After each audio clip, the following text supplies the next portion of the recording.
gone from the reading it had in the 27th, which was the Lord, to Jesus.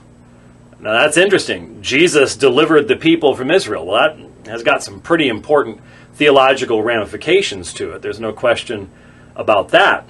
You mentioned that there are certain texts in the New Testament which are inserted later. You mentioned John 8, the woman caught in the act of adultery is also 1 John 5:7, and the ending of Mark, Mark 16, and so on. But we're honest about this. In fact, if you read any modern Bible translation, you'll see a footnote at the end of in the margin saying that this is not found in the earliest manuscripts. In fact, this is simply not something which is problematic for Christians. In fact, no item of doctrine hangs on John 8 or on the ending of Mark 16 or on 1 John 5:7 or any other text which is in question. Now, some of those changes are very, very interesting. One is in Jude 5.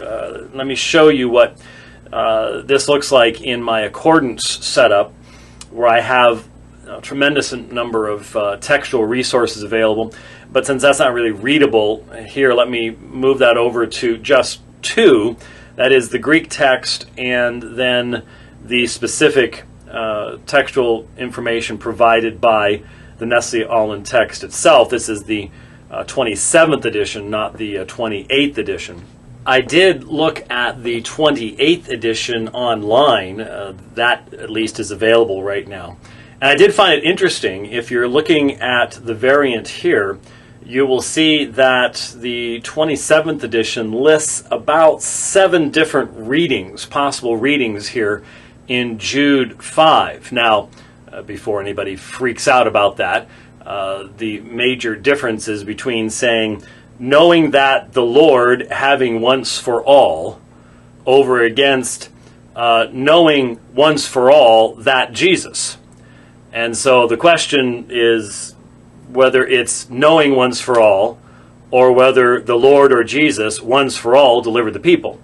So that's where the textual variant impacts both translation and the meaning of the text. What is interesting is that the 28th edition lists 14, not 7.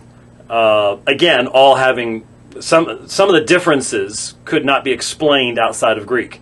There are word order issues, things like that. But again, it does have a rather fuller listing than the current NA27 apparatus. Now, it is an interesting, it's a very difficult variant. There's no question about that. It's probably one of the most difficult variants in all of the New Testament. And it's interesting to me that the ESV sort of anticipated the fact that the 28th edition has gone from the reading it had in the 27th, which was the Lord, to Jesus.